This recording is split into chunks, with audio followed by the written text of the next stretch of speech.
TPLF's leadership kind of becoming your run-of-the-mill African comprador is an incredibly emotional and devastating process. That disillusionment is a devastating process. But we can't just sit around being devastated. We have to do something about it. ህወሓት ክዶናል። ሰምሃል መለስ ዜናዊ ሰምሃል ህወሓቶች ህዝባችን እየተሰቃየ ለውጭ ኃይሎች የሚላላኩ ራን ኦፍ ዘ ሚል አፍሪካን ኮምፕራደርስ ናቸው ስትል ከሳለች። እንመለከተዋለን። የፊታችን እሁድ በአዲስ አበባ የተጠራው የተቃውሞ ሰልፍ ማን ይሳተፋል የሚለው ትኩረታችን ነው። ጉልበት መጠቀም እናቁም። ጠቅላይ ሚኒስትሩ በትላንቱ የምክክር ጉባኤ ጅማሩ ላይ ያስተላለፉት መልእክት ትኩረታችን ነው። ቁጣ የቀሰቀሰው የጄኔራሉ የቁም እስር በመቀለ እየተከናወነ ያለው እውነት ሆኖ ተገኝቷል። ጌታቸው ረዳም ዝምታቸውን ሰብረዋል። ጤና ይስጥልን። የሰዓቱ የመረጃ ጥንቅራችን ተጀምሯል። እነዚህንና ሌሎች ወቅታዊ ጉዳዮችን አካተን ወደ እናንተ እናደርሳለን። እስከ መጨረሻው እየሰማችሁን አብራችሁን ቆዩ።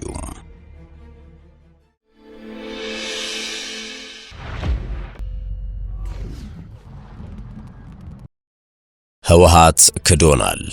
ሰምሃል መለስ ዜናዊ ሰምሃል አዲስ ስታንዳርድ ከተሰኘው ድረገጽ ጋር ቃለ ምልልስ አድርጋ ነበር። በዚህ ቃለ ምልልስ ህወሓቶችን በጠንካራ የማርክሲስት ቃላት ወንጀላቸዋለች። ህዝባችን እየተሰቃየ ለውጭ ኃይሎች የሚላላኩ ራን ኦፍ ዘ ሚል አፍሪካን ኮምፕራደርስ ናቸው ስትል የከሰሰችው ሰምሃል ተሞግታለች። የአንድ ክልል ሉዓላዊነት በትክክል የሚገለጸው የንግድ እንቅስቃሴው በመንግስት ስርዓት ሲመራና በተደነገገ ህግ ሲተዳደር ነው ስትል ትከራከራለች። አሁን ባለው ሁኔታ ግን በትግራይ ያለው የወርቅ ማውጣት ሂደት ምንም አይነት የመንግስት ክትትልና ቁጥጥር የሌለበት ህገወጥ ገበያ ሆኗል ያለችው። ሆኖም አንዳንድ የህወሓት መሪዎችን ተራ ተላላኪዎች የውጭ ኃይሎች ደላላ በማለት ከሳቸዋለች። ሰፊው ማህበረሰብ እየተሰቃየ ባለበት ሁኔታ እነዚህ የአካባቢው ልሂቃን የክልሉን ሀብት ወደ ውጭ ሀገር በህገወጥ መልኩ በተለይም በተባበሩት አረብ ኤሚሬትስ እንዲዘረፍ እያመቻቹ ነው ስትል ተደምጣለች። ሆኖም በዚህ ውንጀላዋ የክልሉ ሀብት በፌዴራል ኤጀንቶች በኩል እንዲወጣ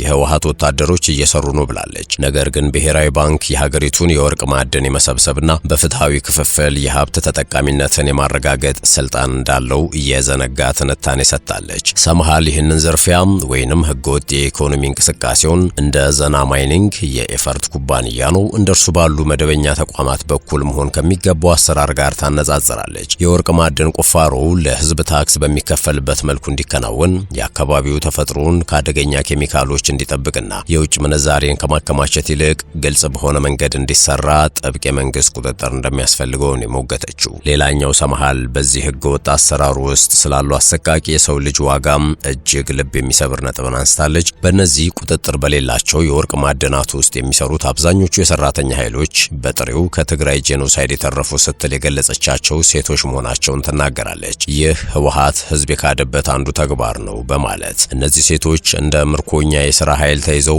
በጣም አደገኛ ለሆኑ የማዕድን ኬሚካሎች መጋለጣቸውን አጥብቃ ታወግዛለች። ሰምሃል ይህንን ብዝበዛ እንደ ኢኮኖሚ ጥሰት ብቻ ሳይሆን በክልሉ ባሉ ሙሰኛ ልሂቃን በገዛ ህዝባቸው ላይ የተፈጸመ ከባድ የሞራል ክህደት አድርጋን የፈረጀችው።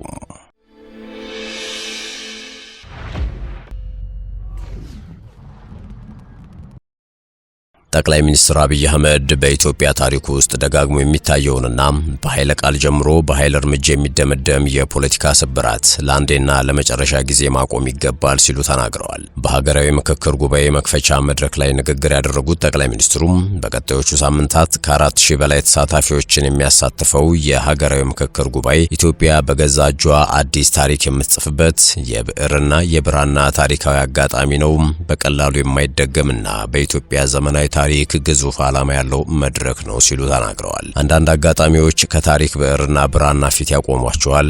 ዛሬ የምንገኝበት መድረክም ሀገርን የሚጠቅምና ለዘመናት የሚታወስ ታሪክ ለመጻፍ እድል የሚሰጥ ነው ሲሉም ገልጸዋል።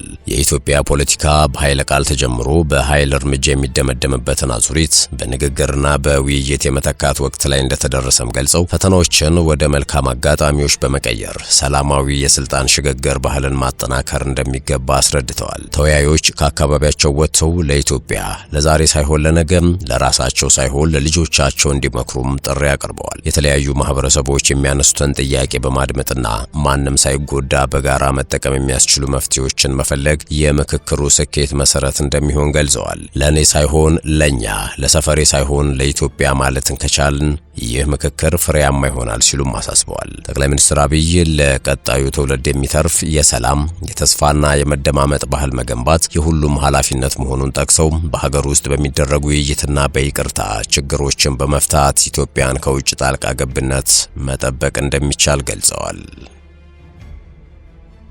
ቁጣ የቀሰቀሰው የጄኔራሉ የቁም እስር በመቀለ እየተከናወነ ያለው እውነት ሆኖ ተገኝቷል። ጌታቸው ረዳም ዝምታቸውን ሰብረዋል።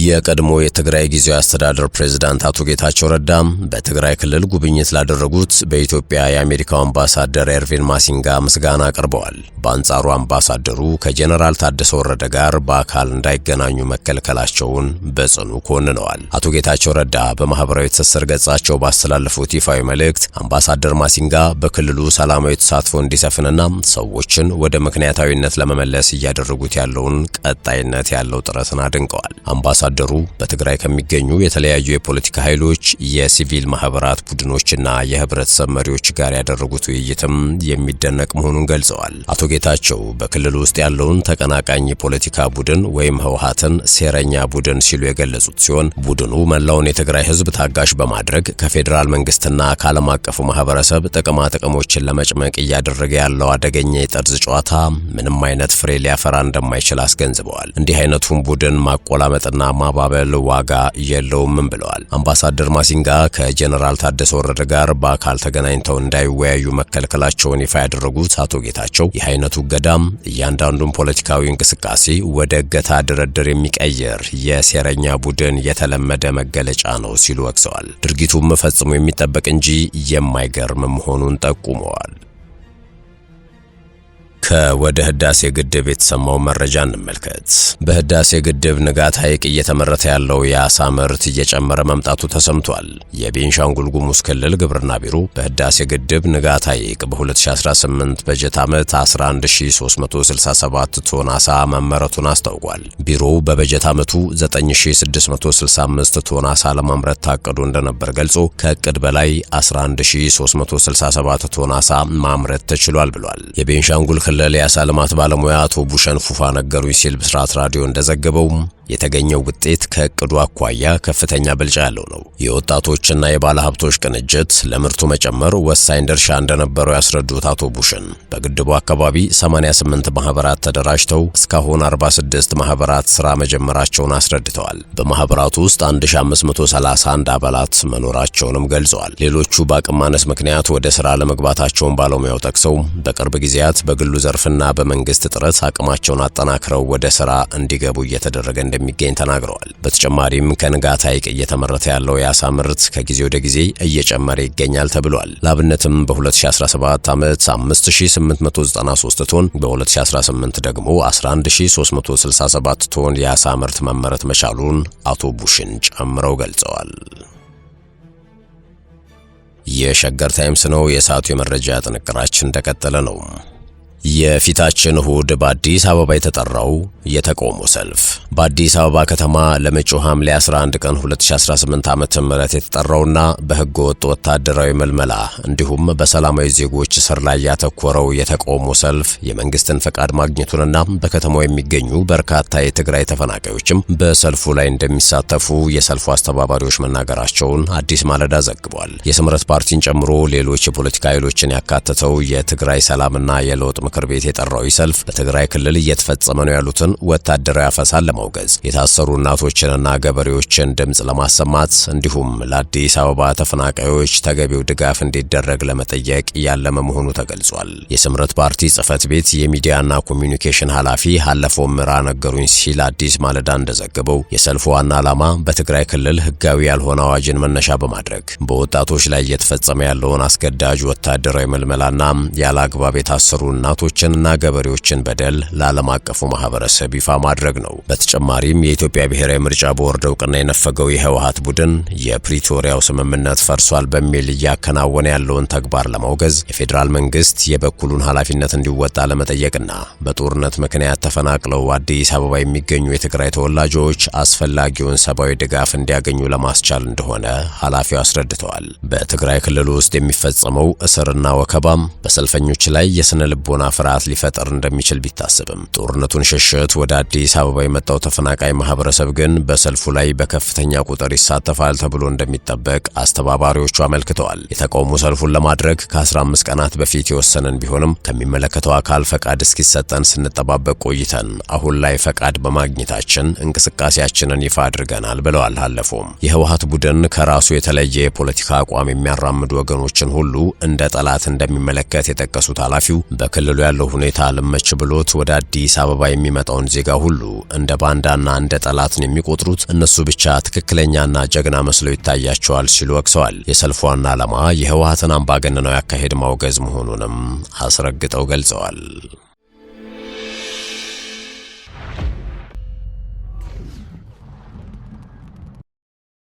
የአውሮፓ ህብረት በሱዳን ወርቅ ላይ ማዕቀብ መጣሉ ተሰምቷል።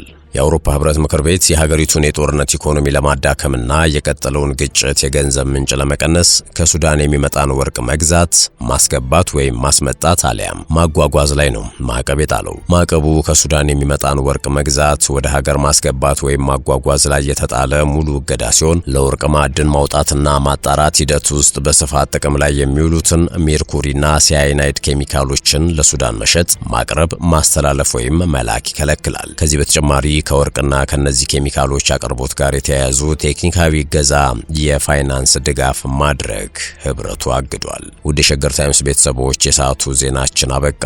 ስለተከታተላችሁን ከልብ አመሰገንን። በያላችሁበት ሰናይ ጊዜ